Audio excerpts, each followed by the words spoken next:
Karena cinta segitiga, seorang pengusaha tewas di tangan istri dan selingkuhan berondongnya, yang juga masih sepupu si korban sendiri.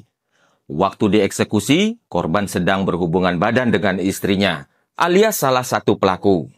Kasus tragis ini terjadi di Bantul, Yogyakarta di tahun 2021. Mas bro, mbak si sedulur, sebelum lanjut silakan di-subscribe, di-like dulu, juga ditekan tombol loncengnya. Jangan lupa bagikan video ini ke teman-teman supaya bisa jadi pembelajaran buat semuanya. Halo Sobat Cerita Om BM. Assalamualaikum warahmatullahi wabarakatuh. Budiantoro 38 tahun, seorang pengusaha wajan di Kapanewon, Banguntapan, Bantul, Yogyakarta. Diketahui bahwa istri Budiantoro yaitu Kusrini 30 tahun dan sepupu korban Kolis menjalin hubungan asmara terlarang atau perselingkuhan sejak awal tahun 2021 sampai 1 bulan sebelum kasus ini terjadi. Perselingkuhan mereka awalnya berjalan aman dan lancar. Tapi akhirnya Budiantoro mulai curiga dengan gelagat dan sikap sepupu serta istrinya yang mulai aneh. Sampai akhirnya Budiantoro pergoki chat mesra mereka antara istri dan sepupunya yang juga merupakan karyawan pabriknya. Budiantoro marah besar waktu itu. Waktu tahu perselingkuhan itu, dia langsung konfrontasi Holis. Bahkan dia mengancam mau menghabisi Holis kalau terus lanjutkan hubungan haram dengan istrinya. Sempat terjadi pertengkaran antara Budiantoro dan istrinya Kusrini. Tapi Holis dan Kusrini yang mabok kepayang satu sama lain malah punya rencana jahat, yaitu menghabisi Budiantoro supaya nggak ada lagi penghalang hubungan mereka. Holis yang pertama kali ajak Kusrini merencanakan aksi mereka, dan Kusrini setuju. 1 bulan keduanya merencanakan menghabisi nyawa Budiantoro secara matang. Rencananya Budi akan dihabisi saat sedang ML, making love dengan Kusrini. Rencana jahat dimatangkan dengan chat-chat dan panggilan video. Sampai di hari H eksekusi, Selasa 30 Maret 2021 jam 2 sore, Holis masuk ke rumah korban dan langsung sembunyi di gudang. Waktu korban pulang ke rumah, Kusrini si istri mengajak korban untuk berhubungan badan di kamar. Tapi karena Kusrini merasa kamarnya itu kurang pas untuk eksekusi, dia ajak Budiantoro pindah ke ruang tamu, dan di ruang tamu itulah Kusrini kasih kode ke Kolis untuk keluar dan melancarkan aksinya. Kodenya yaitu dengan desahan yang kencang sampai terdengar ke gudang tempat Holis sembunyi. Holis langsung bereaksi dan menjerat leher korban dari belakang menggunakan kawat yang sudah disiapkan sebelumnya. Waktu dijerat pakai kawat, kondisi korban sedang berhubungan badan dengan Kusrini. Korban berusaha lepaskan jeratan Holis. Dia coba teriak. Kusrini yang takut jeritan suaminya terdengar tetangga, dia bungkam budi suaminya itu supaya suaranya bisa diredam dan suaminya cepat meninggal. Sampai akhirnya Budiantoro benar-benar berhenti bergerak, tidak bernapas. Budiantoro meninggal dunia. Kedua pelaku memakaikan baju pada jasad korban, lalu membungkusnya dengan kain spray. Lanjut, jasad korban dimasukkan ke dalam gudang sambil mereka memikirkan di mana mereka akan membuang jasad korban. Setelah melakukan aksi sadisnya, kedua pelaku sama sekali nggak punya rasa bersalah. Bahkan keduanya masih sempat mandi, sholat maghrib berjamaah bersama, hingga makan sate kambing berdua di rumah korban yang jadi tempat eksekusi. Di jam 9 sampai jam 11 malam, Holis dan Kusrini berdiskusi untuk membuang jasad korban pakai mobil. Kusrini pun meminjamkan mobil Toyota Innova warna hitamnya, dan Holis pergi sendirian membuang jasad korban di jembatan Segodong Argoda di Sedayu, Bantul. Holis juga membuang barang bukti lain di suatu tempat-tempat berbeda. Kasus pembunuhan berencana ini akhirnya terungkap setelah Holis tertangkap polisi waktu terpantau mengendarai mobil Toyota Innova tanpa plat nomor di wilayah Nanggulan, Kulon Progo pada hari Rabu tanggal 31 Maret 2021 sekitar jam 3 dini hari. Gerak-gerik Holis yang mengendarai mobil tanpa plat nomor bikin polisi lalu lintas curiga hingga akhirnya Holis pun diamankan.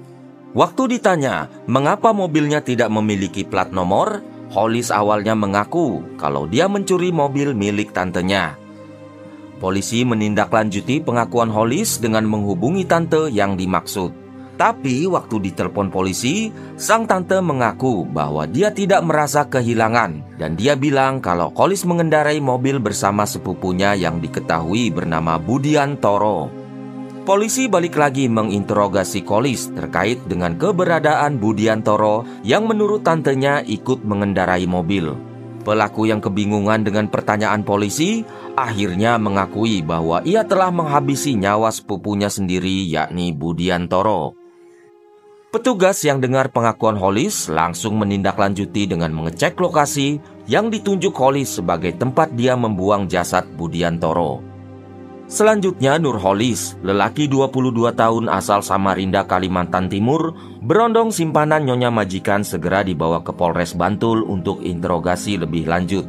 Disitulah Hollis mengaku telah sekongkol dengan Kusrini, istri korban sendiri untuk menghabisi nyawa Budi atas motif cinta segitiga. Hollis mengaku punya hubungan terlarang dengan Kusrini, istri korban. Dia kesal karena korban sering membuli serta mengancamnya setelah korban tahu hubungan asmara terlarang mereka. Dari pengakuan itu, polisi segera menangkap Kusrini, istri korban. Dari hasil rekonstruksi yang digelar di Mapolres Bantul Kamis 22 April 2021, Kasat Reskrim Polres Bantul AKP Ngadi menjelaskan ada cinta segitiga antara tersangka Kusrini, tersangka Nurholis, dan korban Budiantoro. Kedua tersangka memang diancam mau dibunuh oleh korban, karena korban sudah mengetahui kalau kedua tersangka punya hubungan khusus. Waktu diwawancarai, Kusrini mengaku menyesal telah menghabisi nyawa Budiantoro suaminya, dan dia merasa dihantui rasa bersalah. Dia juga mengaku sedih karena tak bisa bertemu lagi dengan ketiga anaknya. Kusrini menolak dianggap jadi otak pembunuhan suaminya sendiri. Dia mengaku sudah berusaha mencegah pelaku Nurholis melakukan pembunuhan. Dia hanya mengaku hanya nurut permintaan Hollis berondongnya. Kusrini juga bilang kalau sebelumnya Budiantoro suaminya pernah mengancam untuk membunuh Nurholis. Dalam rekonstruksi diperagakan 57 adegan. Salah satu adegan saat kedua tersangka sempat sholat berjamaah hingga makan sate selesai mengeksekusi korban. Kedua tersangka diamankan di Polres Bantul. Pakar psikolog yakni Profesor Kuncoro berpendapat dan mengatakan, tersangka Kusrini, istri Budiantoro, mungkin sudah merasa ketidakcocokan dalam rumah tangga sejak lama. Dia berupaya mencari kenikmatan dan mengusir rasa kesepian. Sampai akhirnya hatinya jatuh ke sosok Nurholis 22 tahun, karyawan sekaligus sepupu korban. Ketika kemudian cinta semakin bersemi antara Kusrini dan Nurholis ini, Kusrini merasa bahwa suaminya itu dianggap sebagai penghalang. Karena sudah nggak ada rasa lagi ke suaminya, Kusrini sudah tidak menghargai suami dan rumah tangganya sudah tidak harmonis. Rasa tidak menghargai itu menguatkan Kusrini untuk menghabisi suaminya sekalian daripada dia tidak bisa mereguk cinta dengan Nurholis. Rasa itu berujung mendorong Kusrini meminta Nurholis untuk membunuh Budiantoro saat mereka sedang berhubungan badan. Karena jika tidak dihabisi, Budiantoro tidak akan mengeluarkan surat cerai. Imbasnya hubungan antara Kusrini dan Nurholis jadi terkatung-katung tanpa kejelasan.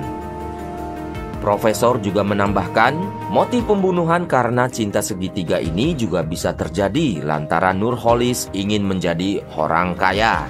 Hubungan Nurholis dan korban adalah karyawan dan majikan. Apabila ada ajakan untuk berhubungan intens dengan istri majikan, tentu saja Nurholis bisa naik kelas. Dan ketika sudah merasa naik pangkat, tentu Nurholis akan merasa bangga dengan dirinya sendiri. Dan mimpi bisa memenuhi segala kebutuhannya. Jadi bisa disimpulkan, Nurholis juga setuju untuk membunuh korban agar bisa menikmati harta Kusrini.